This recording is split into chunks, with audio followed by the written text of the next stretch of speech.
This episode of the Savage Snowflake podcast is brought to you by Boundless Technology. Boundless Technology strives to advance in the cannabis industry by creating innovative products with portability and stealth in mind. Aiming to deliver an affordable, efficient and straightforward experience for the consumer, Boundless offers an alternative to the traditional joint or water pipe.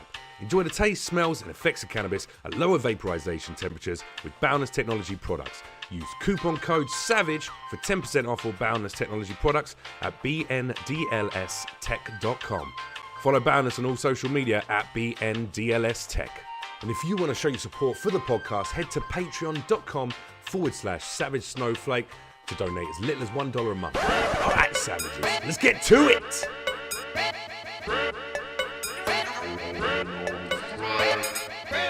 Savage. What's going on, savages? Welcome to another episode of the Savage Snowflake podcast with me, Jeff Leach. It's good to have you back. Thank you very much for joining me week in, week out. I just want to say thank you very much to all the new listeners. I think we got up to about 16 or 17,000 unique listeners now. So thanks for being here, guys. I appreciate you. Remember, check out patreon.com/Savage Snowflake. Donate as little as $1 a month. Keep this motherfucker going. I need your support and your help. Obviously, thank you to Boundless Tech, our sponsors. Joining me today on the podcast is a man, probably the only man in comedy that I will ever acknowledge is more handsome and sexy than me. Dude, what an honor. And I know some sexy comics, but you're up there. Thank you. He's a writer, performer. He also has two of his own podcasts, the No Disrespect podcast and also Neurotica podcast, which I've been fortunate enough to be a guest on. Yeah. It's Justin Silver, man. How What's are up, you? buddy? Good to be here with you. Good to be here. We're having a little handhold sounds A little bit here. of this and a little bit of that. It's good to be with you in your hardcore drag race gaming chairs. These are intense, dude. These are sponsors. DX Racer gave me a chair and so did Secret Lab. So that's, I need one. Get a chair. Hit them up, man. Yeah, I will. I don't even know if my apartment's big enough to hold this chair, though. This is like if you're not seeing it right now, this is like a Game of Thrones-esque / racing chair. It's a big chair, but I mean, a big chair to hold the big personalities. That's a good way to look at it. Sit inside of it. I'll tell you who's sat in that chair. Some very astoundingly successful people so far. So you're joining a long list of credible talent that's placed their anus cheeks upon. Well, not anus cheek. They weren't. There was jeans. I'll gyrate a little deeper, so maybe some of their Esther Koo's worn that seat up. Has for she? You. Yeah. All right. Yeah. Esther came on. We became friends. We're actual friends now. And she told me not to tell anyone that in a text the other day. Why? Because she's a fucking dick. But this is her. This is women. Women are out to hurt us, man. We're gonna talk about that. Yeah. Women are out to hurt us every way, especially men as sexual as you and I. I don't know if they're out there. I don't know if they're out there. Here you go. Look, this is I appreciate all. I appreciate all your. The word kvelling. Are you here on the means? weekend? Are you here on Saturday? Do you know what? Can I finish my thought? Saturday. You here Saturday? Yes. Christmas party in my house. Nice. You're invited. Do you know what kvelling means? Kvelling. Kvelling. You have to say it like that. Kvelling. You're never gonna get it right because you're British. It's a Yiddish word. It means like when someone Gefilte fish. When someone is like fawning over somebody, but in a way that they have like pride. So your mother would kvel over you, like, oh, you won't believe what my son does. He's so handsome. Blah blah blah. You kvel over me. Yeah, a little bit. yeah I'm very proud of your successes. I appreciate that. You and I, we man crush each other. We actually had an episode of Neurotica, which was one of the last ones I did, called Man Crush, which is me and Jeff sort of sucking each other off. Yeah, verbally. We weren't literally doing it. We weren't literally doing That's it, but I think if there's enough Patreons join, maybe we'll release that video. You know what? For $3 a month, that's what you get. Dude, I hit a fucking point in dating history where I honestly sat down and went, could I suck a dick? Wait, wait, in dating history or because you were looking for I had cash? so many bad dating experiences with women. Could you go gay? I just went, could I suck a dick? Yeah. Wait, can I ask you an honest personal question? Yeah. And you don't have to answer. Have I ever sucked a dick? No. I was gonna say, have you ever experimented with the other sex? Nah, I kissed a guy once. Yeah. But it was in return for two girls going down on each other. Oh, I think you told me that. We talked about that. Yeah, me and him had both had sex with the two individual girls individually. They knew that. We'd all fucked each other except me and him. And they were like, we were like, you know what? We've all kind of done sexual shit. Wouldn't it be fun if we kind of had a group thing right now? Sure. And the girls were like, well, we could go down on each other. And I was like, yeah, that's what you should do. And they were like, but we want to see you two make out. Like, we properly make out with tongues and stuff. And I'm like, yeah. Easy sell. No, I was like, easy sell, bro. No, I'm in. I'm fucking in. Do you have any homophobia? No, why? Do you need me to have some? No, I mean, because I don't have any homophobia whatsoever. I just like, you know, I'm not gay, so but I just have no. Whoa, homophobe? What do you mean you're not gay? No, but I don't have any homophobia. So like some people are like, it's fucking girl. I don't. Me thinks the lady doth protest too much, bro. Maybe there's a little bit. There must be some inherent. You're like a fucking, you know, where you born, Jersey? No.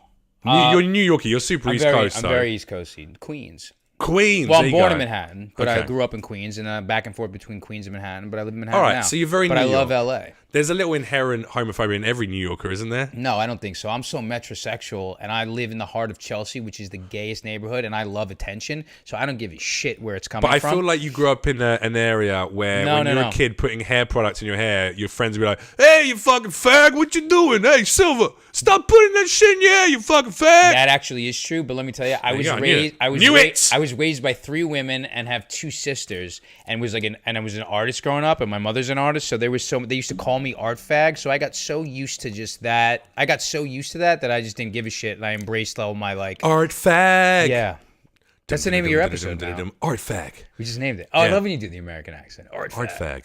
Hi, I'm an art fag.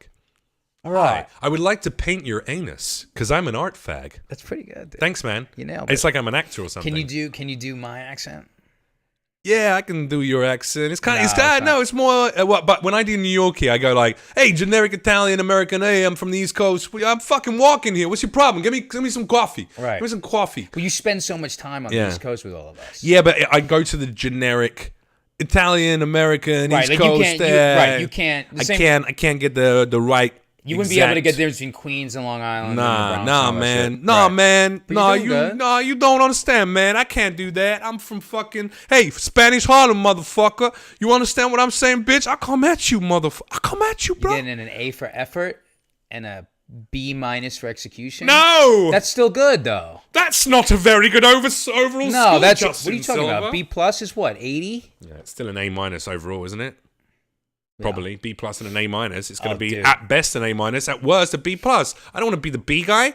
I'm an A. I'm an alpha. You have to accept your limitations, and that you still have room for growth as a person. All right. Well, let's talk about growing as a person. What's been making you grow lately? Oh, dude, I've been like I told you. You asked me. I walked in here. You asked me what's wrong because my eyes are all bloodshot. That's not why I asked you that. I asked you because you look like you're dying. No, I don't feel like that. I asked you because you just like I was like. I've been in this emotional ringer, dude. Yeah. I haven't slept. I actually came out to LA because I'm like in this post-breakup thing. And you were like, I'm going to come out here and smash some sweet puss. No. I was like, you know what? My friend's in LA, a little bit of sunshine. I'll be able to like, it'll just be an easier place. Mm-hmm. You know what I mean? It's like, dude, this is I live in New York, right? I'm a dyed-in-the-wool New Yorker. Mm-hmm. But let me just get to the difference between the East Coast and the West Coast. Mm-hmm. And everyone will just sing the songs of like, you know, this is so cliche, I don't even have to get into it. But it's like there is the East Coast contributes to so much of my anxiety from like depression, the fucking weather. That's why I left, man. Yeah, the weather. I have such noise sensitivity. I have such like environmental sensitivity disorder, which like cars honking and it's like all that stuff when people are honking. Have you invested in like those noise blocking earphones? I do, but I don't want to guard myself from the fucking environment I'm in, and I feel like in New York so much it just contributes to your anxiety. Yeah. But then over here when I'm in LA, the problem is it's like things are a little too slow paced for me that I start getting in my head. There's not enough stuff for me to put myself to. There's not enough tasks for me to like keep myself flowing in. Mm-hmm. So it's like the balance of the back and forth is perfect. Okay, Mr. Silva, and how does this make you feel? You're taking out your little pad. How does this make my little fag book, my little art fag book? How does that make you feel when you hear the loud noises? Unsafe. Why unsafe? And what do you think causes this unsafe feeling? My father. Your father. Now we are finding the crux of the problem, Mr. Silva. Your German accent's better than in New York. This is pretty good, yes. Thank you very much. I like very much the German. You know what's always funny when there's like Eastern European porn and the guys are going to come? It's like, yeah, I'll take my sperm, yeah. And I'm like, wait, Eastern European or German? That's sounding German. Eastern European be like, wait. Yes, no. He's from Eastern Europe. Oh, yes. Oh, yeah. Oh, yeah, there was a little I'm gonna come, yeah. Yeah. From Eastern Europe, yes. You can throw them all together, though. I'm going to come so fuck hard on your face, bitch. Ugh. Eat my ball sack jizz. Take my wadding. I'm no porn these days, by the way. Take my wadding. Take my wadding. Take my wadding. I'm going to say that to a girl and see if I get punched in the fucking nose. I call it my knowledge. Oh, baby, take my wadding. Ugh. Oh, take my wadding. All right, sorry. That's really tickled me. I can't wait to try and get away with doing that. Do it on stage. No, I meant in the bedroom with the lady. Don't do that. Why not? She might laugh. See what happens. Sex is comical anyway, isn't it? It's quite comical. It's two fucking monkeys bouncing around on each other. That's all that sex is. It really is. And it's funny. It's funny. And anyone who takes it too seriously. Yeah. I like to laugh in the bedroom. Yeah? Yeah, dude. I like when it's like, I was like when you can have like these fun experimental. Unless it's directly after you pull your penis out. You don't want her to laugh. That's not going to happen. But I like when it's like fun and experimental and you could just sort of take it with a little bit of a grain of salt and be like, oh, just like, when it's playful enough that you could laugh about shit, especially when shit goes wrong, that's great. So you might say that you have an unhealthy relationship between the sexual act and the sense of humor. Where does this come from? My father. Your father? Is it all your father's fault? What's your dad really like? My dad's dead. Oh, so it is his fault. Yeah. Should be stuck fucking alive. Was that recent? My dad died... Yeah, a little over last summer. I haven't lost a parent yet, touch wood, and I'm sorry that you did. No, that's okay. But I don't have a great relationship with my parents right now. Like, in fact, very terrible relationship. Did you like you and your father in a good place? You know what? It's been up and down with me and my dad my whole life. Right. And toward the end, I was just sort of a little bit, I wouldn't say standoffish, but I kind of been over it. I wasn't that affected by his death, other than the fact that I was like, man, the feeling that I remember I was left with the most was like, I was like, well, there's that opportunity to fix that is gone.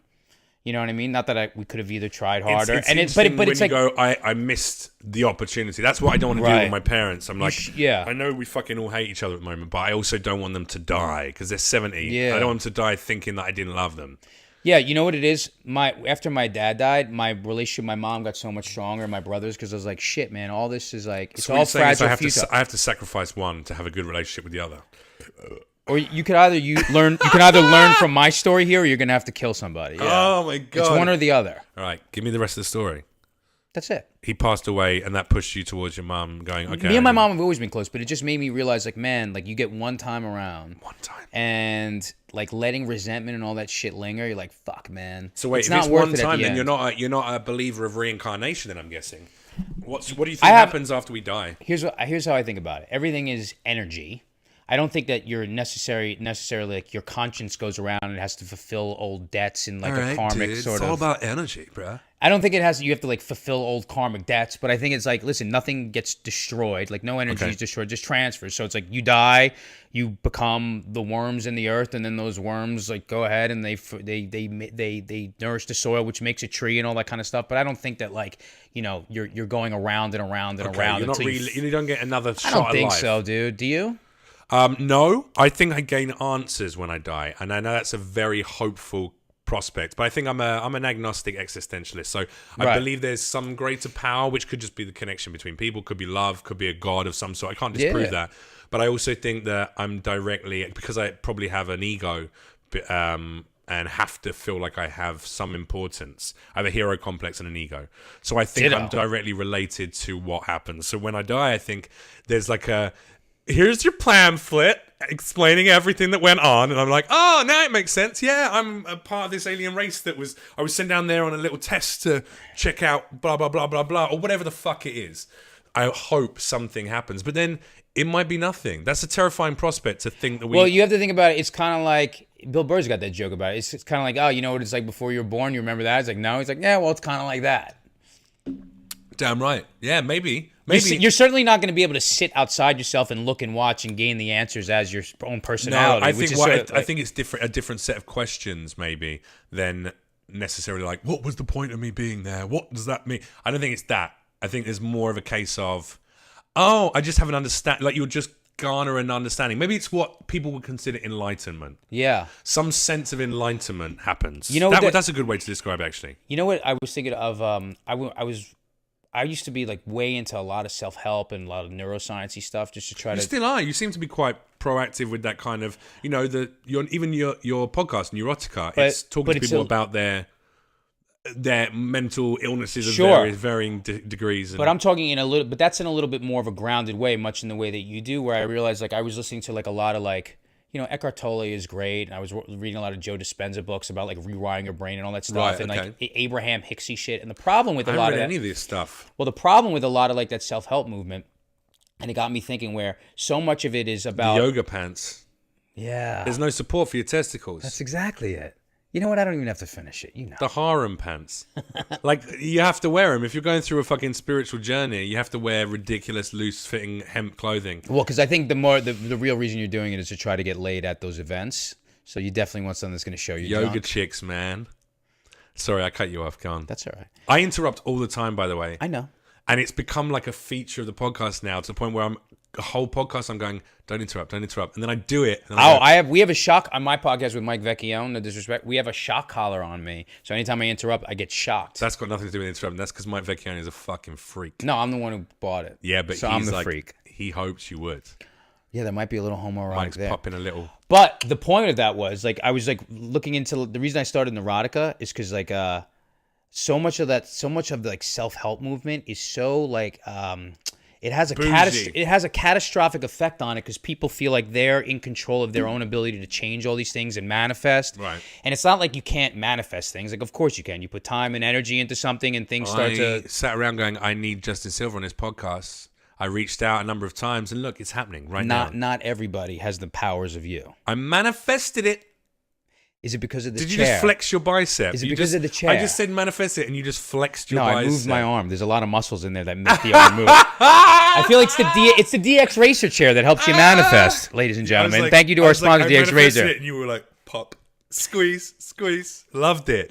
Why not? Give the fucking fans what they want. The cool thing about the podcast, like as the guest, you have to be able to try to stay on track while Jeff is going left and right and all that. So no, I don't. Take your fucking shirt off. I'm not going to on this one. So wait, let me finish that. So I realized that the problem with that, there's a lot of backlash with that shit where people start to like they're grading themselves and their ability to like make the things they want happen, and then what ends up happening is they end up feeling like a lot of shame, a lot of guilt, and a lot of pressure, and then they hit those goals. They don't get them. They're gonna, right. So a lot of that, and then people feel like, oh, they're doing it wrong. And everyone on Instagram is hitting those goals because it's all like as far as the world can see. They're like, they're doing it. Look at all these Instagram posts. It's like, nah, motherfucker, this is all fabricated. This is all exaggerated. Dude, no one posts selfies in the fucking gynecologist's office. Like hashtag yeast. You don't see it. So it's like it's about time. I'm sure Amy Schumer would do a bit like that, right? That would be an Amy Schumer bit. We just did the bit.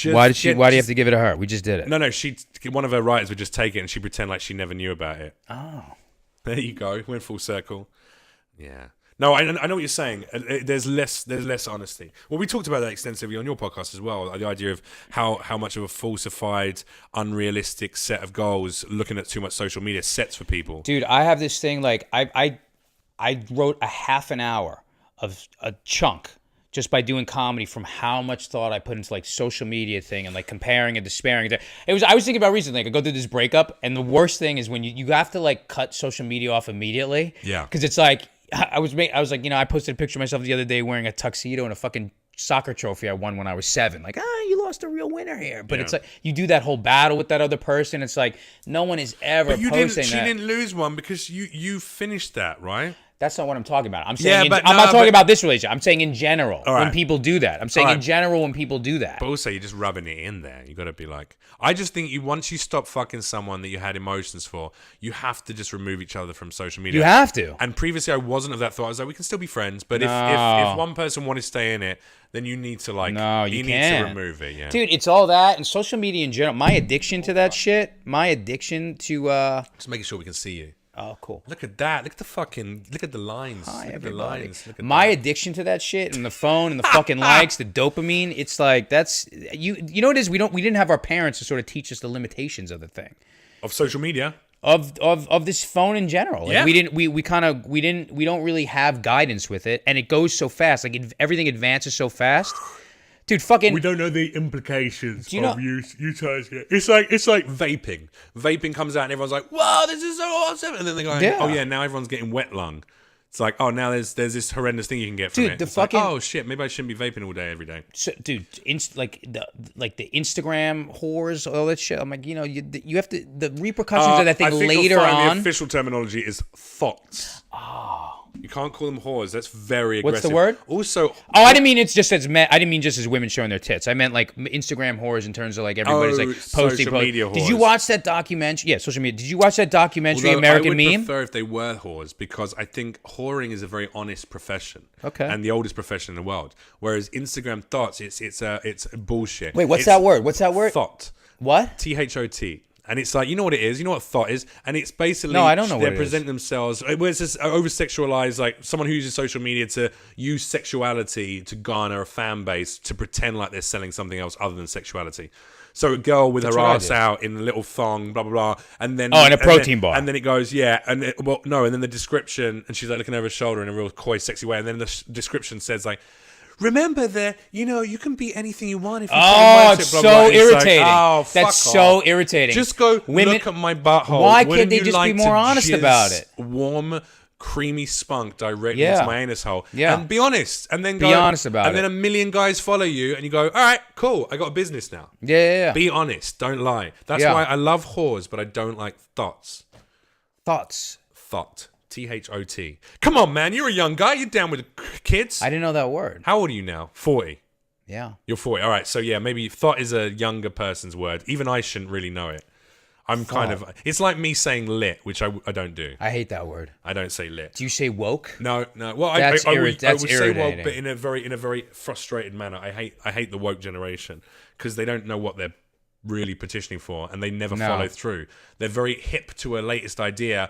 This, I have to support this, and then they give up on it after 2 days. Retweeting something doesn't make you a fucking ally or an advocate for change. You know what? That's interesting. I have a charity. My charity, Funny for Fido, is like, I'll tell people. It's like I have this one where I've been doing these stand-up comedy benefits for 12 years, and all the money goes to the rescue shelters. You are such a relentless, like, sexual Lothario. You even have a charity for pets. Yeah, I do. This is like, is it crafted? Be honest. No, this is what I'm telling you. I feel like the whole world is crafted.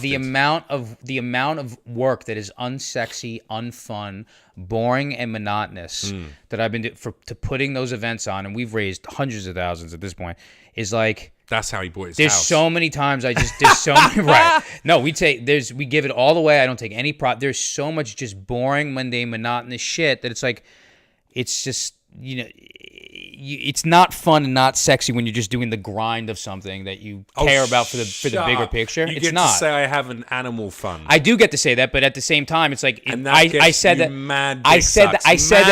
That's a 30-second statement and a 30-hour endeavor. Hey, look at me. I'm a handsome, chiseled abs guy who does comedy. Doesn't let me off the hook and guess with this. what? I also have an animal charity for animal sanctuaries. I do. And girls are like, oh, they choke, they fall on your penis so hard that it hits the back of the throat. Oh, that's 9 times I have no comment out on of that. 10 across the day, what Justin is hearing is That's exactly what it sounds like.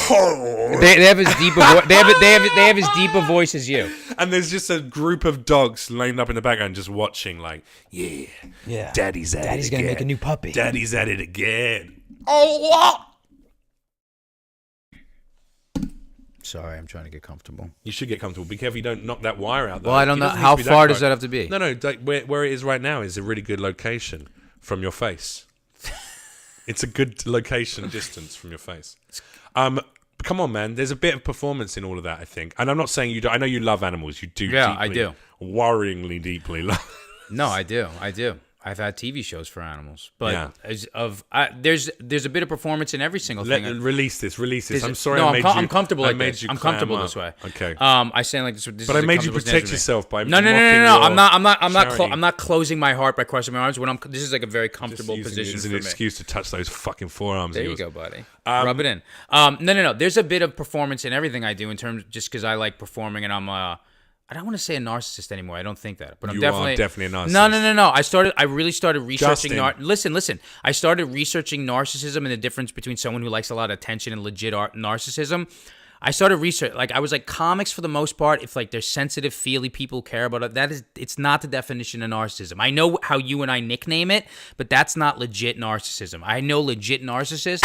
Legit, I'm telling you. I like, who are you trying to convince? Dude, listen, I'm telling. You're Googling what is narcissism. Because my therapist was like, dude, he's like, you keep using the word narcissist to describe the fact that you like attention, that you're a show off, that you're a bit of a peacock, that you have anything, that you'll take your shirt off on podcasts, like without even the fact that does not necessarily make you a narcissist. Because let me explain what true narcissism is. Are you a bit of an attention seeker and you have your insecurities that you cover up by that? 100%. But to that's not a narcissist. I just had deja vu. So you've told me off before. So I do not think my animal charity or any of that is. I don't think that's a reflection of any narcissism. I do think it's a reflection of the fact. I think the fact that it's performance based. Do I like to be the person who's like, yes, look, I did this, but at the same time, like that's not why I do it. There's that element to it.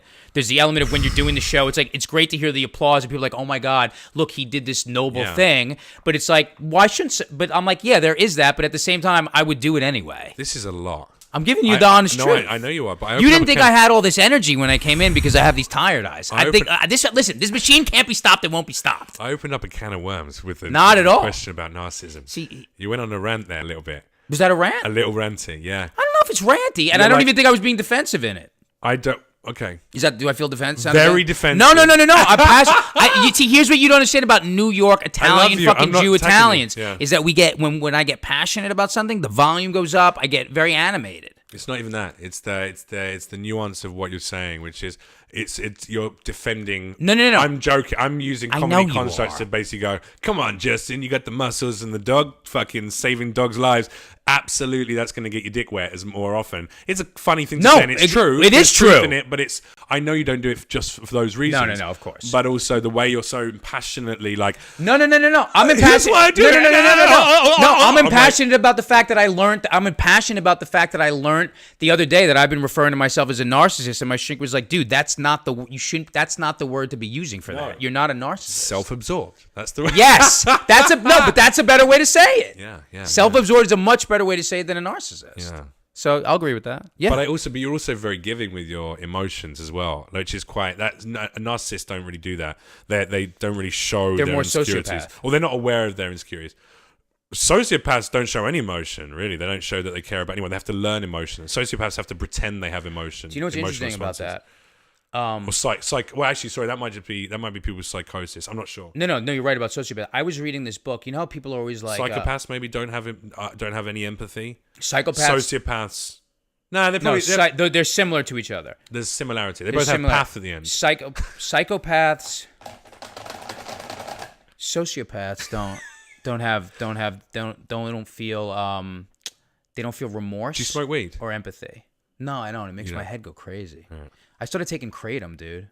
It's great. What is kratom? It's this leaf that's based. It's there's this great documentary called Leaf of Faith, but it's got effects to it that help people come off of opium because it works with your dopamine receptors to give you this elevated mood, but it's also good for anti-inflammation. It's a pain reliever, and so the Big Pharma is going after it like a motherfucker because all these people are not taking oxycodones anymore for pain. They're taking kratom. That shit's heroin.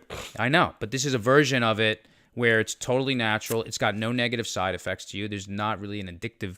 I mean, you could use anything. You could make coffee. And it makes your penis grow an inch. It made my penis grow 2 inches. 2? Which is why I love it. No one needs 17 inches, dude. That's way too much. You know what? You're so flattering. It's 15. Yeah, but with the extra 2, it's now 17. No, it's 15 now. Oh, okay, sorry. 15 I got it wrong. I got my maths wrong. No woman wants a man with a penis like that. 15 inches, no. No woman wants a guy with a 12 inch. No, hang on. No woman. There's definitely a woman out there right now, like making fucking cam shows with a 15-inch dildo going in and out of a vagina. 100%. I know that they are, but no one really wants to take a cock like that. That's not gonna feel good. I'm telling you, you gotta you fuck up to hit that spot, and you're not gonna be able to do it. Right now, probably in Germany, there's a woman shitting onto her husband's chest. Dude, so what I'm saying is, there's a lot of weird shit sexually going on. I guarantee there's a woman who wants to have sex with a 15-inch cock. 100%. Listen, I know there is one. Right, but you're saying there's not 2. I'm saying there's not 11. I think there is. I think you'd be surprised how many women would love to fucking just feel You know the what? sensation Out of of all, 15-inch let's find cock out once. how many listeners do you have now? 16,000 unique listeners. Okay, out of the 17,000? 16,000, let's poll. Yeah. Anybody write into savagesnowflake.org. No, don't do that. Yeah, you can at me on social media. And at let me Jeff know, Leach. legit, how many women want, what are we going to say, 12 or No, 12, let's go 12 inches or more? I want to know 12 inches because or more. 12 is, I mean, that's like the upper end of the huge scale that I think is good.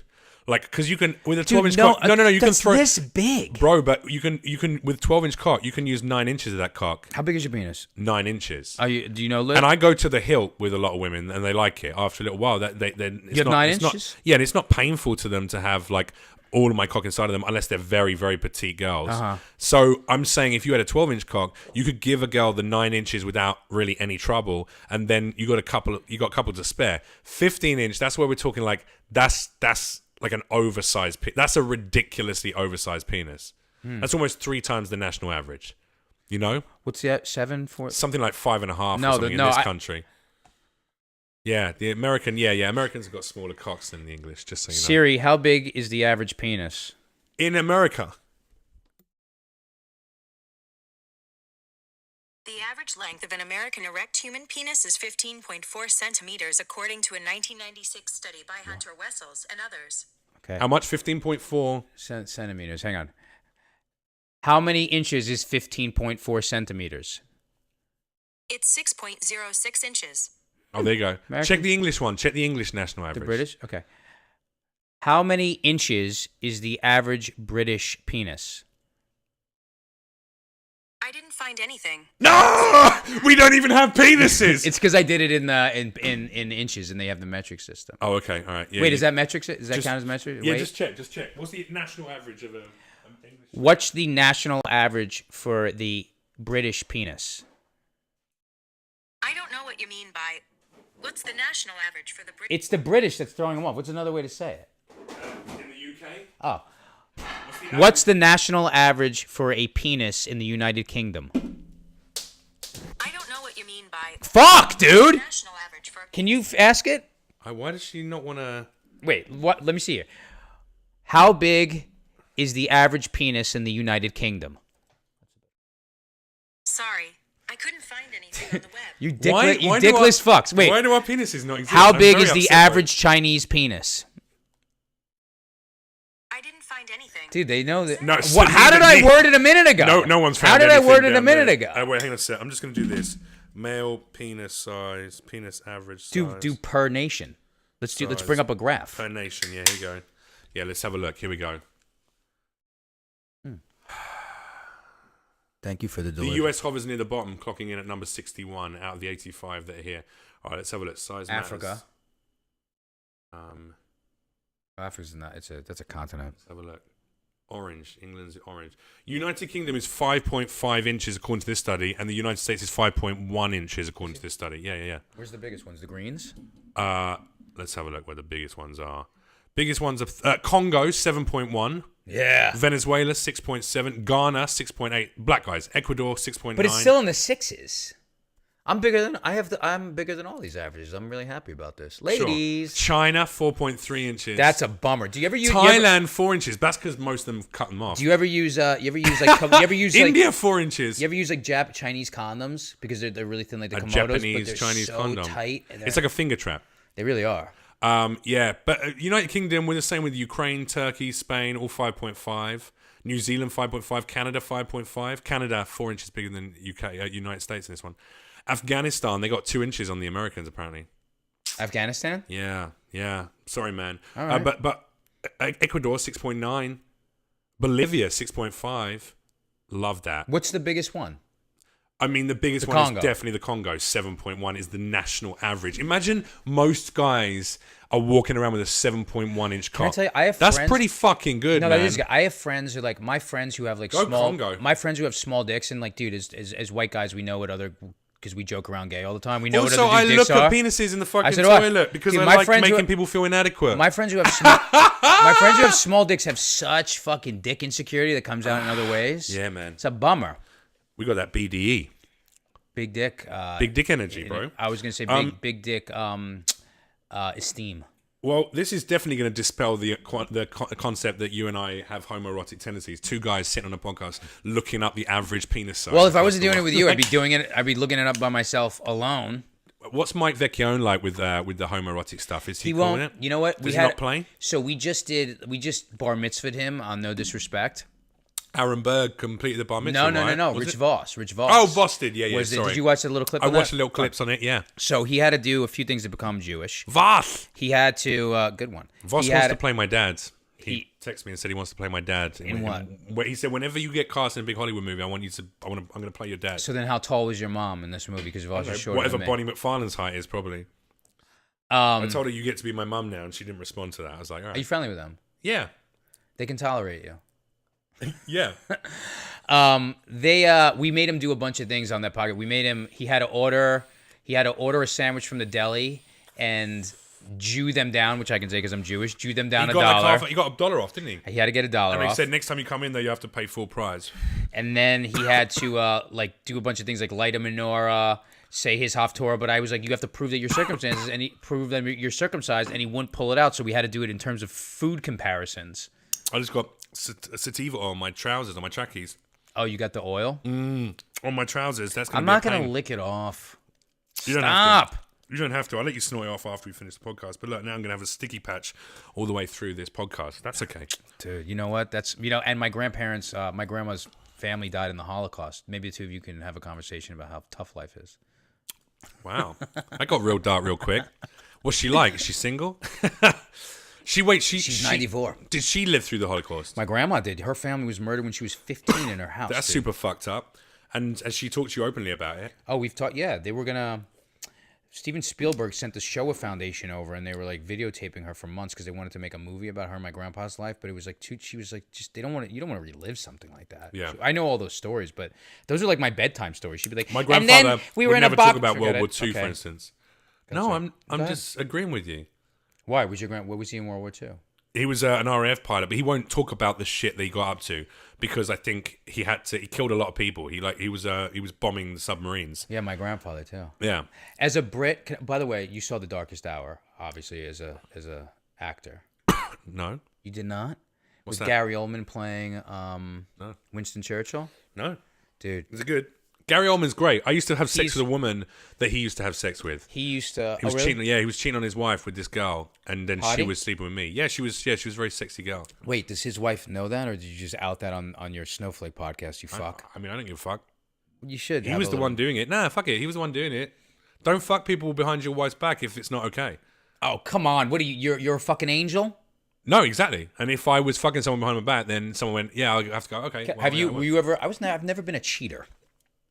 I've cheated on pretty much every partner I've ever been with. Have you been with? That's There's only two girls that I haven't cheated on. That's one thing I could say I honestly have not been. I've definitely been like. But you have relationships. I don't have a lot of relationships. I had a lot of open lover relationships, like friends and lovers. No, even those. Like, I'm honest with someone. If I'm not exclusive with someone, I'm honest with them about it. But I definitely, when I'm in relationships, all right, add it to the list, to the fucking charity no, list, but bro. No. But I have plenty of other, dude. I am win, definitely Justin, you win. I'm a piece of shit in other ways, dude. You win. I have my own. I get 200 likes on the best photos on Instagram. You get like thousands. You win. That what you wanted to hear, dude? Is that what you wanted to hear from me? You win. You got the dog foundation. You got the muscles and the abs. You got muscles. I've been looking at your gym I pics. know I have not the same muscles.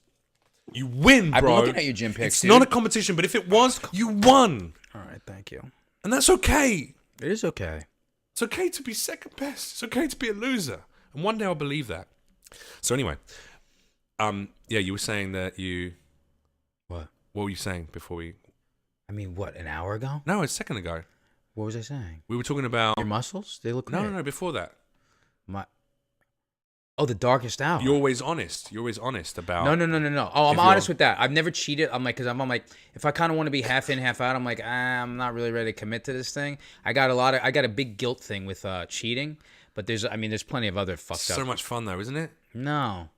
I'm not. I'd rather just fuck around, but I'm like, if I'm gonna do that, I want a woman who I think likes women as well, and maybe wants to play with other people every now and then. I think that's what I'm probably gonna end up. No, I think that's not a bad thing because I think that's definitely a healthy thing as long as you guys. I have a lot of friends who are open relationships. Together, open, honest, and then you get to have a little mix of flavors in your relationships. I definitely think it's that's healthy. feasible to want to fuck one person for the rest of your life. That's just not normal. We did a version of my podcast, monogamy. What was it called? It was Sucks. no, it was called polyamory, monogamy, something. Oh my, I can't remember. But it was like I was talking to this girl. Do you know Nikki Experience? Do you know her? She's a sexologist. A sexologist. Yeah, she does called it- Nikki Experience. That's her social media. They call her the orgasm lady. So if people like can't achieve, she does these like sexual Tantric awakenings. Yeah, that's sort of a way to say it. Let me have But a look at her. Is she hot as well? I bet she's hot. She's a very curvy, voluptuous, Fat. African American woman. Fat chick. No, definitely not fat. Nikki what?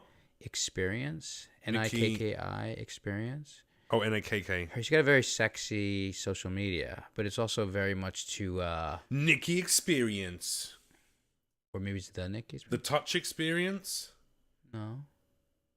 Yeah, I think maybe this is On her not her. Instagram. This is like a picture of very different people. No, but That's her social media, she is it? it's Nikki Experience. I'll just show it on mine. But she was saying like that there's definitely like monogamy is not a natural thing. It's not natural, bro. But it's women are more inclined towards it because when they have sex and intimacy with a man, they release different drugs in their brain that makes them feel close, connected, and caring about that person. Do you Whereas not feel- men feel, I do feel some of that, but also when you have sex, we actually very simply release dopamine and endorphins. Right. So we just feel like, yeah, I'm a champion of Yeah. the world. I should do more of that. Yeah. And it's in our natural DNA to want to spread our seed wide. That's just the thing. It Of is. course, but when you're when you have the chemical, when you have like those love chemicals going through you, it's like you don't want to be with it. I mean, you've Here had we that go. before, Here correct? we go. Nikki Experience. I've had love chemicals, yeah. Yeah, that's a Nikki different thing. I'm Experience. not just talking about like the lust of like fucking somebody one or two times. She looks like a cool chick. She got an energy going on, right? She does. She's definitely got a like little energy. she posts some really cool things. Like she's very open with her body and stuff, but in a way that you're kind of like Oh, yeah, there you go. Some boobies. She's holding a tasteful. nip. She's tasteful. Her and this guy on a nude beach. Yeah, but I feel and it's not like ooh, hey everybody, look at Check my me out. tits. No, Like it's just I, like- I want. She doesn't like want likes for her tits, which I respect. She's more like, hey, this is sort of like healthy, open sexuality. Yeah, which it's I you know what I tasteful. mean? It's like this is not. It's not porny. I can see a little bit of pubic hair there, though. Yeah, she's like comfortable with her body, and it's not perfect, which is what I dig about her. Yeah, she's just doing her thing, man. She is, and it's like it's to be respected. I All like right, I like Nikki respect. Experience. It's like I respect her. You know what I'm saying? She's open and she's honest about what she wants. That's and how she wants to live her life. That's the way to be. Yeah. That's what I'm saying. She's not an Instagram thought. Thoughts? What? It's I don't know what the etymology of the word is. I don't know where it comes. It's just like slang speak, isn't it? It probably comes from like I don't know something. It's got to be an acronym, right? Maybe. What's that? I mean, I wish we had this machine in our pocket that would just tell us the answer to any question we asked it. Siri, where does the word thought come from? It's not going to spell it right. I'm just going to type it in. You need an assistant to come with this chair. Wait, Can you ask DX Racer to send you an assistant? Sure. Siri, where does the word thought come from? No, not fart. Okay, I found this on the web for where does the Ew, word fart that's come your from? Siri? It's not fart, it's thought. Your Siri's Fucking- so annoying. Oh my god, Your he's so English. pompous British Siri. Let's find out. Where does the word thought come from? Thor. Use your cameras. Here's this. What's that? I'm just seeing where I didn't notice that your cameras are here. Yeah, well, I can't get the second camera working, man. Here you go. Everybody? Oh, that hoe over there. Oh, really? That hoe over there? Yeah. But is it men or is it specific to men or women or what? The word has a negative connotation and is sometimes used in affectionate insult to close friends, but it's almost always used to describe women. Thought. So Thoughts. it's basically saying like an internet, but an internet whore is like when I say internet whore, I meant man or woman. Oh, American Meme. Did you watch that documentary with Paris Hilton and the fat Jewish and all them about No. the? That's another About book. him stealing everyone's jokes and never crediting They people. they actually bring that part up in it, but it's about it's about how fucked up these people who just live as these internet identities are. Paris Hilton's gonna be the next Michael Jackson. You reckon? Dude, watch this documentary and then I will come back on this. Watch She's the not, American she's not Meme. very related to reality, is she? She thinks her followers are her family and that they love her, and she doesn't have real relationships with people, and she doesn't have like real romantic interpersonal relationships with people, which in my opinion, and you start to learn this as you get older, is like the basis of like happiness and joy in life, as opposed to the falsified dopamine rush of getting a like on your Instagram, which that's why I'm saying it needs to be monitored and you need to have that shit you need to have boundaries with it. Remember to like, But rate, and someone- subscribe this podcast. Please Make sure you do do that that. on all social media, all different podcasting sites, on Spotify, SoundCloud. Please share it with your friends as well. Tell a loved one about it. Make sure you do that. Send me a picture, a screen grab of you liking it on every social media, sending it to all of your friends. If you can send me a video of you putting some adverts out on the streets, maybe you can print out some, hey, listen to the podcast, it's really good, and then staple some to a lamppost in your local area. If you do it, then I'll send you a picture of my bumhole winking at you to say, good job. Winking, wait. A bumhole can't wink unless it's got another eye. You just have to squeeze That's really blinking. hard. No, that's blinking. Blinking. Winking would be like one eye, so that means you have two bumholes. Well, now we know. Now we found out. Sorry, guys. I didn't want it to happen this way. But you just bumhole out of me. You just multi-bumholed me. Yeah. Outed me, bro. Do you like a finger in your butt from a lady? You know what? No woman has ever done it well enough for me to be a huge fan of it. So I'm a little regressive when it comes to stuff in my butt. I'm not really a big fan of it. But I love doing it. I love having my arsehole licked. Feels No, nice. I don't like that either. When a chick's sucking my dick, if you're fresh out the shower and you've had a nice little wax down there, or remove the hair, or nared out that hair, I love that when she's like, yeah, and your balls are all smooth, and she's like, fucking works the dick, works the shot, and then she like goes down to the balls and she's jerking. The I like dick, it almost. And then she goes to the butthole and she's like, a little butthole. It's like there's so many nerve endings. It feels real good. I know. She's got to keep working that dick though, and maybe the balls. Spit on the balls and yes, go back down to the butthole. Yes. I like a lot of spit. But I don't want my asshole licked. You can get as close to it as possible. What's going to happen is going to happen, Justin, and you agreed to the podcast. It's in the fucking small print. Reread your contract. Well, did you see my rider? You can get as close to the asshole as you want, but you can't put the tongue in. Fuck. He doesn't read Touche. my rider. He doesn't read my rider. All right, well, then I'll just blow on it really hard so it still stimulates it. That I don't mind. What about girls? No, but here's what I was saying. Lick a woman's arsehole? No, but here's what I'm saying. That's actually the point I was making. I was saying I love going down on a woman's behind, and I love all that, but I don't like the dick in the ass. I don't like doing. You don't like fucking a woman in the ass? No, it does nothing for me. I mean, I'm into it. Does nothing for me. It does a different thing than the vagina does. It's a different thing, man. It's a tighter space within which to fit yourself. Yeah. And I mean, it's very arousing in some ways, as long as it's clean and prepared, and the woman is very aware of what's happening prior to it happening. You have to have a good, honest conversation. Yeah, and then you can't just be like. No, but dudes do shit, or they just like on the spot go, yeah, baby, let me just put it in her ass, and the girl will be like, no. I think you have to give a woman prior notice. She needs a day. She needs a day to know, at least 24 hours to know what's going to happen. You should discuss it. Yeah, you should go, hey, how do you feel about this? Are you into it? Yeah. I asked a girl recently, I said, how do you feel about, like anal sex? And she's like, yeah, I really like it. I go, okay, cool. So that's something we could do in the future. I'll let you know if you want to try it. She's like, yeah, give me notice. Because, you have to be clean. You have to be hygienic and prepared and clean. Yeah. But it's fucking dope, man. It's a different feeling. I've done it. I'm not that into it. It's a different feeling. I'm just not that into it. You don't have to be. I'm not trying to force you to do butt stuff. I feel like you want me to do with you to... No, bro. Now you're sitting all closed off. I'll be the top, you be the bottom. Look how I'm sitting, look how you're sitting. I'm sitting all closed off. I'm not going to fuck you in the ass with my 7.5 average penis. I'm going to fuck you in the ass. That's what's going to happen. I don't want that. Why not? It's because you're wearing your little Ugg booties and stuff, and then I'm gonna fall, and then I'm gonna like really fall for you. They're definitely not Ugg booties. Show the camera. These are leather-soled slippers. They're just leather-soled slippers, but they're not Ugg boots. I can't afford Ugg boots, mate. This is the only thing that came. You're not crushing it. I feel like you're doing real well financially. Of course I'm doing well, but not financially. I spent like $500,000 on good times. I'm an idiot. Anyway, here's the deal. Cocaine. No, I spent more money before that, back when I used to do drugs, but I haven't done coke for years. This is the only good thing to come out of my ex-relationship. She left those here? No, these are mine. She bought them for me one Christmas. He left. And when she bought them, I was like, here. Wait, can I do the gauge here? I remember. Wait, can we just start again? He left those here. So she bought them for me for Christmas, and I remember opening it up and being like, oh, thanks so much. They're so ugly. Great. I was just, and I looked at them, I was like, these are awful. They're so But I didn't ugly. say that. I didn't want to upset her. So I was just like, thanks very much. And then I put them on, and they're so fucking comfortable. No, bro. I bet. They're super comfy. They look cozy. And it's really good leather, and it's like really nice, and the wool's nice and warm. Yeah. And then you can walk around. You still feel like you're kind of barefoot, but you're protected. I understand the concept of slippers. Listen, why do you have to hate on my slippers? I'm not hating on them. I brought them up. How am I going to break Jeff Leach's spirit? I know. Brought them up. Shit on his fucking slippers. You're so mean. Justin. I'm a piece of shit. Well, now we're getting to the crux. And why do you think you're a piece of shit, Justin? My dad. Your dad. Man, did you get to have that heart to heart with your father before he passed away? We've had too many. We've had so many of them at that point. It was just like, all right, we're over discussing it. My dad and I, last time we saw each other, I threatened to put him in the hospital. I stood over him and said I was going to break his arms. What's all the animosity about? Because he's a cunt. And your mom too? No, my mum is infuriating, but she's You know, it's true. We talked about this on my pod. Yeah, my mum's trying to change. It's hard. People in their 70s, they're 70 now. You can't change at 70. No, you can't. It's a hard thing to do. But I also really wanted I don't know. I want them to be happy, but I know they're never going to be happy. Why? And they're just because Are they together? No, they stayed together for 20 years longer than they should have done. But it's hard. It's hard, you know. It's like I want them to be happy, man.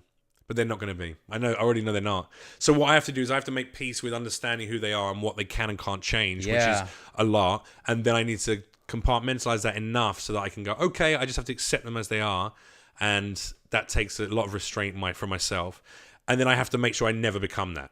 I want to always keep progressing and changing. There's stuff about myself that I don't like now that I hope in 5 years I won't do anymore. I won't be doing those things that make me not like that. Yeah. I want to die going, I did a pretty good work on myself until the day I died. You know? Yeah. You have to. I think, dude, work. Yeah. People who don't listen, you could be as fucked up as anyone. As all comics are. As all people are. Fuck that. As all people are. But if you're not, we're more fucked up. We're better than them. Some are. Some aren't. When it comes to being fucked up, we are number one. Oh, dude, you have. It could be up there, but if you're working on yourself and you're open, you're aware of shit, and you're looking at stuff, you can't be that fucked up if you're transparent. And if you have good friends around you who are going to call you on your shit. See, I'm telling you, I was going through this thing, and we're both good friends. This is the breakup. Just this thing in general. We're both good friends with Dante Nero, right? Yeah. Who's like a brilliant dude, especially when it comes to relationship stuff. And he's the kind of dude who's like, if you're full of shit with yourself, he's got an ability to see through what you're actually saying and what your ego is saying and be like, wait, whoa.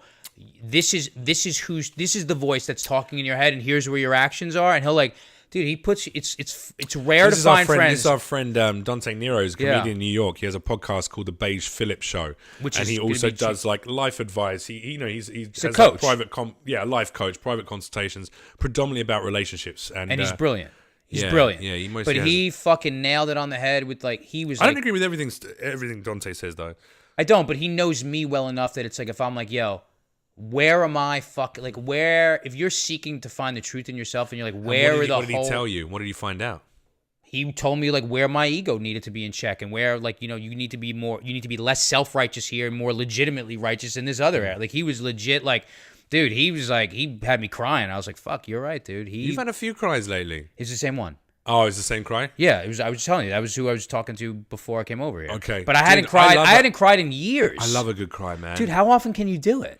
I have a cry once every maybe, it depends how bad the year's been, but like at least once a year, but maybe once every 2 or 3 years.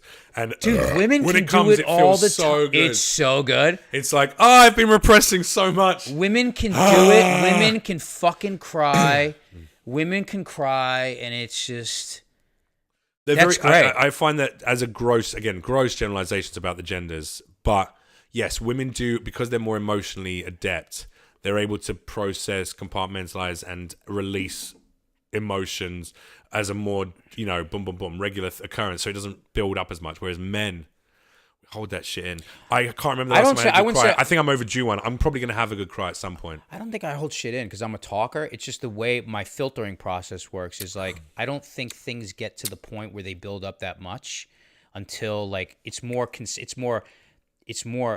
things that happen in a short amount of time that's compressed, and that'll force me to cry. But those things don't happen that often because I filter through talking to people a lot more. Yeah. So I don't get to the point. But I think you get to express yourself with the conversation, maybe not with the yes. tears, So my filter, it's like there's a hole in the hose, so it goes as opposed to building up to go. Ah! So if there's a lot of pressure that builds up from one specific incident, it's like sometimes talking doesn't do it, and then boom, I'll cry. But that happens. It feels so fucking good. Did you get a little snot? Was a little bit of snot came out? Tons of snot. It feels so good. That's dude. The best one. It's like your face is coming. When the shoulders, when you click, when you go. When you click, when you click, cry. Can we name the episode "Click Cry"? Yeah. Yeah, and then you start laughing after a certain point. Once you've let it out, it's like, oh god, I need to do that. And you go.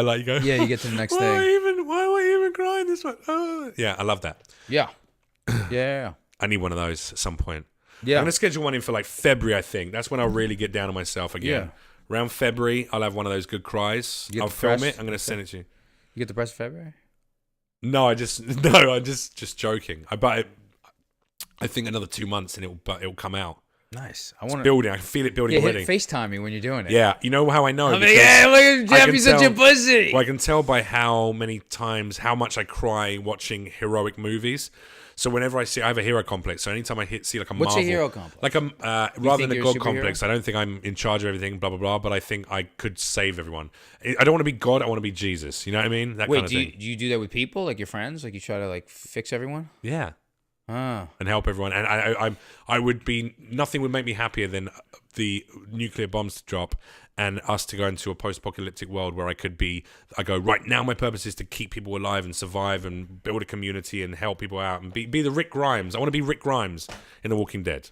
I gotcha. You know? Some hard decisions to be made there, but I could Yeah. do it. I could excel in that. I mean, I'll vote for you. Thanks, man.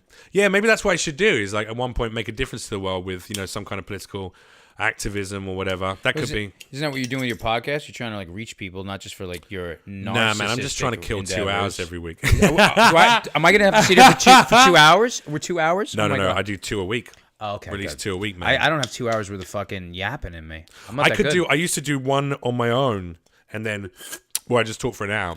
That's all. I've listened to you when you just do them on your own. That's a fucking hard thing to do. No, I find that really easy. Really? Because of all the streaming I did. So I would do like 10-hour, 12-hour broadcasts where I'm kind of talking to myself, even though chat's responding. I noticed that, and you also don't pause and go and search for your words that much. No, I constantly have a flow of conversation Things flow very easily. It's also, I think that's part of the British scholastic system where you're schooled in the art of Eloquence. Rhetoric. You are. Yeah.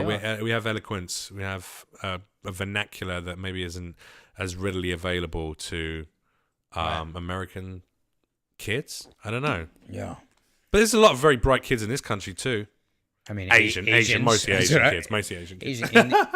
White people. Indians yeah. Indians are the new Jews. That's what Indians I call them. are the new Jews. I don't even go to a Jewish doctor anymore. I want to go to an Indian doctor. Well, They're all the not as doctors in neurotic. England are generally like Pakistani or Bangladeshi or Indian, that. I do know that. I've been in England. But that's a lot of what the studies out there are. If you want to make something yourself, it's like you get a lawyer job, you get a tech job, you get a doctor's job. You know, that's kind of what you're going for. Whenever I'm on stage and there's a bunch of Indian guys, I go doctor, engineer, or finance. Yeah. It's never not been one of those three. Yeah. They get three choices. Bro, I mean, like, you look at, like, kids in Asian communities as well, because they had to work so hard. Their work ethic is fucking insane. To the point where kids will go to school week, come back, do their homework, extra classes, violin, piano, blah, blah, blah, blah. Then on the weekends, they're working at the family restaurant or some shit like that. Like, so many Asian kids I know who just, from a young age, they have a work ethic that I don't think a lot of white people have until maybe later on they go, oh, really? What do I really want to do in my career? Whereas these kids from fucking 5 years old are working 7 days a week. Yeah. Yeah. On their education and probably with the family, 100%. Crazy. It is crazy. Fucking hell, wow. We have a different... That documentary actually goes into so lazy. that also. I don't know if we're so lazy. I'm not lazy. I just don't I have lazy periods. Do you? Can you stay in bed all day? I could never. So if I'm feeling depressed, yeah. Oh, if I'm depressed, it's the last thing I do. You know what I do now, for instance? This morning, lunatic. I wanted to stay in bed all day. I woke up a little hungover, a little tired, and I felt a bit rough. And then I knew I had the 2 podcasts, had Rich and you to record today. Look at me, I'm tired. But I got up and did it because I knew that that hatred I'd feel for myself if I didn't do this really fun creative thing that I love to do. Misery motivates. Yeah, so I shame myself to get up. That's not shaming. That's not shaming. That's like that means you have standards and a bottom line. You get to hang out with 2 of your friends who you love in comedy and shoot the shit and make some jokes. We were talking about Get this. up, you fucking lazy cunt. We were talking about this. That's what I think of myself. We were talking about how you were saying, and pardon me if I'm being too open about what we talk about on your end, how a lot of us have like this sort of comedy there's like a crew, and you're a little bit of like the I'm all alone. lone wolf there. Oh, And a lot of it is because of how you're tall and handsome, and you walk around with your shirt off and your shirt open, that kind of thing. But I find you to be incredibly endearing and charming, and you and I are like comedy buddies. So, thanks, man. you know. It's nice to have a conversation with someone who's nice. But I think that's because you don't have the general insecurities that a lot of comedians have. I don't. Which is looking like shit or, you know, being a bit tubby or being the funny, weird guy. Because you're a handsome dude. So it's like you have a different self-confidence that doesn't affect your opinion of me. No, that is true. And at the same time... I love all the other alpha comics. I love handsome... Godfrey, it's a perfect example. Oh, yeah. I love Godfrey, and he's like super handsome. Super alpha. Super alpha, incredibly funny on stage. Yeah. And I love that. I gravitate towards those people. Yeah. No, but the interesting, I grew up with such, like, I was always like chubby as a kid. I've never been over 5'8", you know what I mean? So I was chubby as a kid, and then I had like all this OCD and insecurity What shit. changed? How did that change from chubby kid to, you know, I got so sculpting your body as an older man? I'll tell you that. I was like always the outcast in sports and camp. Right. I was like picked last, picked on, good at art, really like, you know, the kind of kid who's like, if I got a package from my mom, everyone would be my friend for a week until the candy was done. Sure. So it was like a lot of that kind of shit. Which is the thing that made me always have to be funny. And I had OCD, so I was twitching and making weird noises. And, you know, I talk about that in my act. And then I remember at the age of 19, I've been working, like I went to art school, and I got into college, like I was through the skin of my fucking teeth, dude. Yeah. Like no grades, but I had a good portfolio. And like I started working at this nightclub where Did you send some naked photos to the tutor? I didn't. Here's my portfolio. you fucking just. There's my 7.5 inches. Look at my fucking abs. Check out the 7.5 incher. I felt like such a fucking schlub my whole life, and then I was working in this nightclub called Wax, which was basically in Soho. It was called the place where beautiful losers come. It was like every fucking Wax. model, and yes, exactly that. Wax, welcome to Wax. And, yeah, bro, what can I get you? And I felt so fucking insecure at that place, and I started getting like a drug habit there. Yeah, because it was like that's how you get thin. No, it wasn't that. It was, and then I got sober, and I was like, "Fuck this," and I became like, "This is at 20." And now here it is 20 years later. So you were still fat at 19? Yeah, I was chubby. Chubby, not fat, but we like won't say fat, but chubby. Little heavy. Like just like, yeah, like tubby. Tubby, okay. And then like I became, you know, I ended up just like becoming such a fitness nerd. Like I became a personal trainer. I'm such a fucking fitness buff that it's like, you know, you actually change your biology to the point where it's like if I didn't work out for months, like my biology changed to the point where I wouldn't put weight on. Sure. Like it doesn't, you just affect it that much. Muscle memory, I mean, it's, you know, you build muscle mass and muscle memory over time. Yeah, but like that's such a, that physical, that my body's like such a, it's like the place I go whenever something's wrong or it's I'm like feeling a temple for you. Yeah. Your body is a temple. It's the place I go when I'm anxious or it's the place I feel comfortable. It's a satanic temple. Is it? Yeah. Yeah. It's like, put all the negative shit in me. Alcohol, drugs. I want to burn a goat on you. Buffalo wings at 2 a.m. Do you drink a lot and eat a lot of shit? Satan. Do you drink and eat a lot of shit? I fucking love buffalo wings. Look, now that I've said the words buffalo and wings in the same sentence. You have to go get some? No. I've got a big bag of frozen ones I get from Costco. Dude, they're so good. They're really good. It's called Farm something. Farmville or something. They're really good ones, Well, man. if they're not paying as a sponsor, you don't get to say their name. I'll say them. Fucking love your wings, Farmville, whatever. Anyway, I'm going to put some in the oven as soon as we're done with this podcast. Okay. And I'm going to sit here and I'm going to eat them. I believe you. And I'm going to be so fucking happy. I believe you. But then I also love working out. I went to the gym and did a really hard session yesterday. I hadn't been in for a week and a half because I've been in New York. Yeah. I came back and I went in yesterday. And I take this pre-workout called Quake. I know what it is. Before I go. Whenever it's called Quake, this one. And it's like, I only have half a fucking sachet because otherwise you're mental. What's a sachet? Like, you know, a little packet, sachet packet. So I have like half of it. Oh, because it's got like a lot of like super strong stimulant. Yeah. Caffeine So in it? like, it's just like you're fucking. So that fucks my workout up. Oh man, you know what? I went so fucking hard, but then you tire quick because you're not giving yourself rest. Because you're systemic fatigue. I do supersets. So every exercise I do is superset with other exercises. Yeah, of course. But not everyone does that. They sometimes just do like, of just course do I this. know what you mean. Sure. But then not everyone else understands that. But then, so But it's they tiring shouldn't be anyway? listening to the podcast. Yeah, they should. No, they shouldn't. I want people who don't work out to listen to it too. No. Maybe they'll be inspired to work out. No. Go ahead. Well, If you're not at the gym right now, turn it off. listen, If you're not at the gym right you're now, going to turn turn it off. I got some sweet chubby listeners who they just want to live their life, living their best life. Let them listen to Rogan if they want that. Oh, come on! Don't send them to another podcast. I'm happy you're here, savages. I love you.